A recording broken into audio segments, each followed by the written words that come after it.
Hey, I'm Cyclon, and I actually have to apologize because I was not expecting these game changes to be this massive. So, in this video, I will go over all the gem changes that are affecting my Huntress or Ranger League Start campaign guide. And also, I'm gonna talk about what we can do to adjust to these gem changes. Now, almost every gem change was a-okay, and we would have been fine, but there was one skill that got changed that does change how we want to approach the whole thing. And it is beyond the scope that I was expecting based on everything they said. I was very confident everything was going to be fine, and even with small nerfs we should be fine, but the nerf was out of scope. Anyway, very quickly, one thing that got changed and I have not seen mentioned anywhere. Lightning Rod, which right now reads lightning damage with non-critical strikes, are lucky, got changed to a 30% chance for lightning damage to be lucky. This means that this is overall a nerf for non-crit builds, but crit builds can now use this to have lucky damage. So when we want to go crit, for example on the Huntress with accuracy gives base crit, we want this node. It's now even more powerful late game, but it's gonna be weaker during campaign, which is worth to mention. Now, there have been slight nerfs to some skills. I'm going to go over them one by one, and if you want to, there's going to be a link to PoE2 DB with all the skill gems, so you could take a look at it yourself. Now, we're going to be starting with Contagion, which got a minimal, like 0.2% damage buff, which we're still going to be using for level 1, and it's going to be okay. And once we are hit level 6 and we have Stormcall Arrow, we will still likely drop this. Or maybe use it for a little bit longer, we have to see. Frostbomb got its flat damage at level 1 slightly nerfed, so instead of 21 to 30, it's now 16 to 23. It still should be helpful to be used on the first boss, and we can still use it again up to level 6 once we have other skills, and beyond that we can still interweave it with our other skills. It should still help with damage and it build freeze up on the bosses. Lightning Arrow got a slight numerical nerf at higher levels, which is absolutely insignificant for this skill at all, because it can now fire up to 2 additional beams instead of 1 additional beam with quality. So it got buffed in late game. For early game it is whatever. The mana cost of Lightning Arrow is not changed for the early game and only for the late game, which means that the main issue we have with Lightning Arrow is our mana upkeep is still gonna be there. Lightning Rod is unchanged at early game for damage, but got buffed slightly in the late game, but it is now limited to 20 arrows and can only be activated once per second for Orb of Storms, Ball Lightning, or any other lightning skill that isn't Lightning Arrow that applies beams.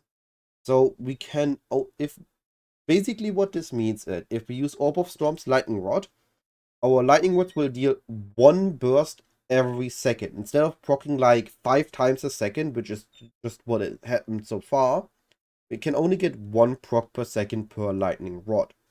So Orb of Storms and Ball Lightning are just not viable for us. It's not that we need to wait 1 second before we can start bursting with these. It's just that they will only do the burst once per second. With Lightning Arrow, they do the burst immediately, so as long as we attack fast enough, we can have multiple bursts per second. We still need to worry about the limit of 20, and they can only be used 8 times, but early on they were only used 8 times before, so that doesn't change for us. The issue with Lightning Arrow, Lightning Rod, is the mana consumption. Early on, we have a lot of mana consumption. If we need to use this for clear, and the enemies move towards us, well, now either we need to Lightning Rod on top of us, and they then move and we can do damage, or we need to predict where they move, fire in front of them, then fire the Lightning Arrow that deals damage, or we need to just use only Lightning Arrow to deal with packs until we know where they're gonna move and we can add Lightning Rod in the mix. But it's not per se the best thing for clear, and now the single target needs us to use Lightning Rod and Lightning Arrow and interweave these two, which will just take more time. I was really hoping that we had a support gem called Spectral Volley, and that we have access to this early because this would have helped with this loop. However, Spectral Volley is a tier 3 support gem, and we don't have access to these until almost the end of the campaign, meaning we just cannot rely on this to help with this moving out of Lightning Arrow, Lightning Rod. Now moving on to the alternative which we had, which is Gas Arrow. Gas Arrow, we only care about the explosion damage. The on-hit damage doesn't matter. The Poison Cloud damage doesn't matter, because we just care about exploding the gas clouds to have the big damage numbers. And for that, we went from 100 to 312, 90 to 280. This is a 10% damage nerf early and a 30% damage nerf later on, which is absolutely insignificant considering that it was already very powerful. Now we cannot pre-stack more than 6 clouds anymore, but all this means is that we pre-stack 6 cloud, we explode 6 clouds, we care more about the damage per cloud than rather than have as many clouds as possible for the pre-stacking. And then once that happens, we just fire clouds, we explode them because the enemy is ignited, and we keep repeating that till the enemy is dead. Gas Cloud is more than okay and will likely carry us through the campaign, once we have it. To proc our Gas Clouds, we still have Flame Wall. It still has Ignite as though dealing fire damage, meaning it is a guaranteed Ignite on everything standing on top of the Flame Wall. So if it's a guaranteed Ignite, it means it guarantees the explosion, because the explosion happens as soon as an ignited enemy is standing in the Gas Clouds, meaning we are more than okay once we have Gas Arrow Flame Wall. Freezing Salvo got a slight buff towards the late game and has a slight more freeze buildup, which is to counteract the base game reduced freeze buildup that we're now going to be having. So it's still going to be good. We still want to use it as additional damage and additional clear. Finally, there are two big nerfs. Herald of Thunder got a big nerf, and its damage effectiveness got reduced from 70 to 286, and it's halved to 35 to 143. We're still gonna likely use this as our first Spirit Gem. We're still likely gonna link it to Innervate, so that we just have this additional single target damage. Not additional single target, just we have Innervate procced when map clearing, because Stormcaller will still apply shock. We're still gonna explode this, we're still gonna kill shocked enemies, we're still gonna have Herald Thunder. It's still gonna kill enemies at some point or shock enemies at some point, and this should still proc Innervate. And finally we get to Stormcaller Arrow. The main skill we would have used for the first third of the campaign and for the entirety of the campaign for clearing. This is how reliant we were on this skill. We could use Lightning Arrow for clear, but it is not as good as Stormcaller Arrow because the Stormcaller Arrow's beam explosions would overlap. Now, why am I talking like this? The attack damage went from 140 to 437, down to 90 to 281. This is at gem level 1, a 50% nerf. At gem level 20, it's a 150% nerf, roughly. This is beyond the scope that I was expecting. If a 10% or 20% damage nerf, we would have been a-okay. This much of a nerf should still be okay-ish for clearing, because we can still use Scattershot or later Dual String Bow, even with reduce of damage. We have overlapping beams, we have overlapping explosions. This should still clear very nicely, white packs at least. But our single target damage until level 22 when we get Gas Clouds will just be non-existent. We're gonna take twice as much time to kill a boss. We need to spend twice as much time repositioning. We need to deal with immunity phases and annoying skills that we need to dodge. The early experience is not gonna be as smooth as I was initially promising with this build. Now, we don't really have a choice here. If we want to use both for campaign, we don't really have a choice. Lightning Arrow, Lightning Rod can do the single target damage early on, but we have the issue of needing to consume a lot of mana. And if you don't have enough mana in your mana flask, we just gotta run out of mana and we can't kill the boss anymore, and it's gonna feel horrible. So and it's also gonna be keep firing lightning rods, then lightning arrows, then lightning rods, then lightning arrows. It's just not gonna be a really smooth feeling, as it's just gonna end in a more or less sad positioning. Now we have the option of using these two combined, and we have the option of Stormcaller early on. Once we have Gas Arrow, we can just use Gas Arrow. Once we have Gas Arrow, we're gonna be A-okay, it's gonna be smooth again. We still need to place Flame Wall if we want to use it for clear, but to be fair, Stormcaller Arrow was overkilling most packs later on. So once we get to a higher level and we have some passive points, we have some flat damage on gear, we're gonna be okay. The issue is just in Act 1, starting at level 6 for the first few bosses, until we have our first proper bow, first proper quiver, or maybe some rings or gloves with flat damage. Now, does this mean we cannot level with bows? Not at all. We can still do this. It's gonna be slightly slower initially. It's gonna feel slightly worse initially. It's not gonna be as smooth as I was initially promising, and I apologize for that. Again, I was not expecting a 50% damage nerf to any of the skills at all. Now, I have an alternative here. We can use Stormcaller Arrow, we can use Lightning Rod and Lightning Arrow, we can use Gas Arrow and Flame Wall, and this package, this guide is still standing. It's not like it's dead. It's just gonna take slightly more time for Act 1 and a little bit more time for the first part of Act 2 until we have Gas Arrow, Flame Wall to do massive single target damage, or we need to deal with Lightning Rod, Lightning Arrow, interweaving those two skills and trying to mitigate the mana consumption of the skills by using our mana flask at the right time. We're still gonna be fine. But, and here's my second proposition, we could use spears. Now, the issue with spears is we cannot test it in-game, we cannot make a PoB with it, they're not in passive building yet. This would be purely theory crafted. But the numbers do look good. So, having option of going bows and save is still there. It's not gonna be as good as I was promising, but it's still gonna be solid, it's still gonna be okay. The only caveat is that we have the alternative of going spears. It's gonna be theoretical, it might be good, it might be bad. Let me take a look at why I think it might be actually better. We're gonna have Explosive Spear. Explosive Spear has 135% damage effectiveness at level 1. This is a level 1 gem. This we can use instead of Frost Bomb to have initial damage. So we place an Explosive Spear, we wait 2.5 seconds, and this time we can use basic attacks, because Spear is also going to be having the basic jab and basic Spear Throw. And we can have Disengage, which gets us Frenzy Charges. So we have the enhanced version of Explosive Spear dealing 150% effectiveness and applying Ignited Ground, meaning we also apply a little bit of damage over time.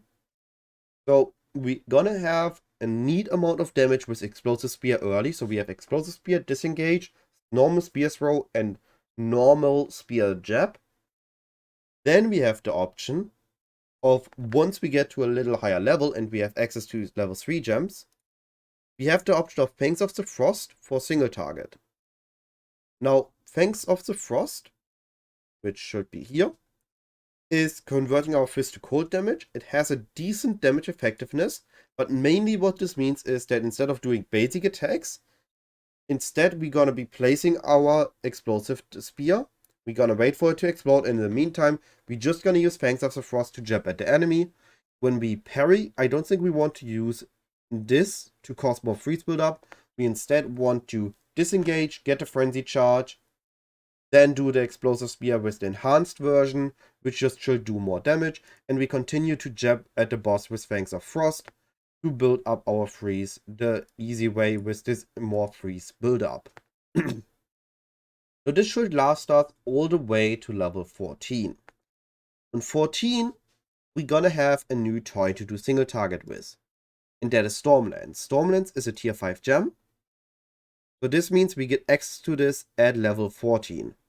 Now what Stormlance does is, first we fire the lance, it lands on the ground, and if it hits an enemy, we have the Lodged Spear, which we can have 3 Lodged Spears. They last 6 seconds, and they fire a few bolts, but we don't really care about this part. We care about the detonation part.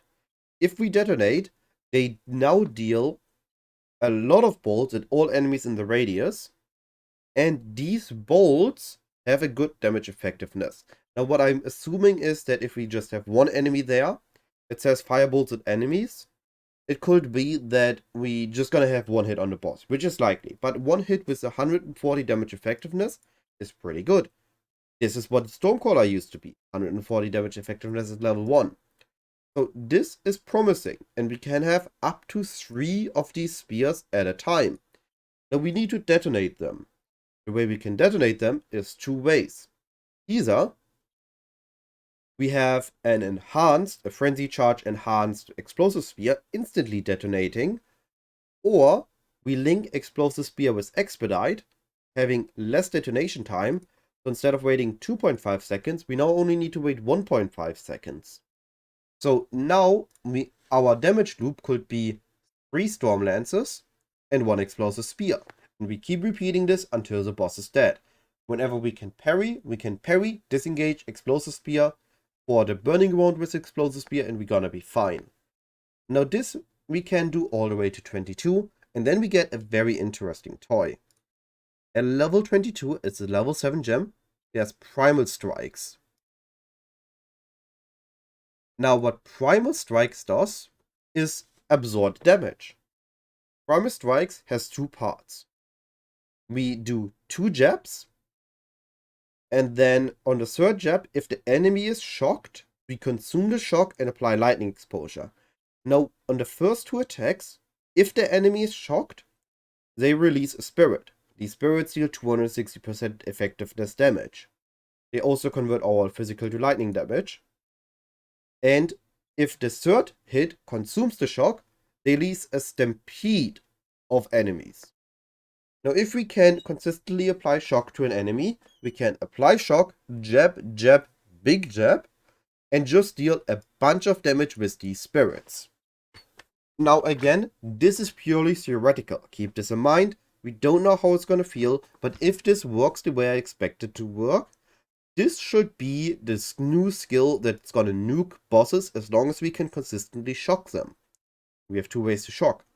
Either we're gonna weapon swap to a Stormcaller arrow, which still has 500% more chance to shock, or we're gonna be using Lightning Spear, which has 100% more chance to shock, if we want to stay on spears. Now, Lightning Spear will also likely be a good clear skill because we can throw it, and then it deals beams or fires bolts to other enemies near it. The damage effectiveness is about similar to Lightning Arrow, so we can just have additional damage here with Lightning Spear for our clear. So we keep jabbing Lightning Spears for clear, and whenever there's something we want to kill, Lightning Spear has now shocked them, and then we have Primal Strikes, and now we do a melee attack at it, do another one, do a 3rd one, and it should be dead. Now this is what I'm expecting happening with spears. We can also theoretically later have Spear of Solaris or consume shocks with Elemental Sunring, but we don't know how good those are gonna be. So we gotta just assume we have up to here with Primal Strikes, and we gotta have a lot of damage. Now, there's one last thing I'm gonna mention here. This has not been mentioned anywhere, but it is on the list of skills. If this gets into the game, we now have access to Trinity.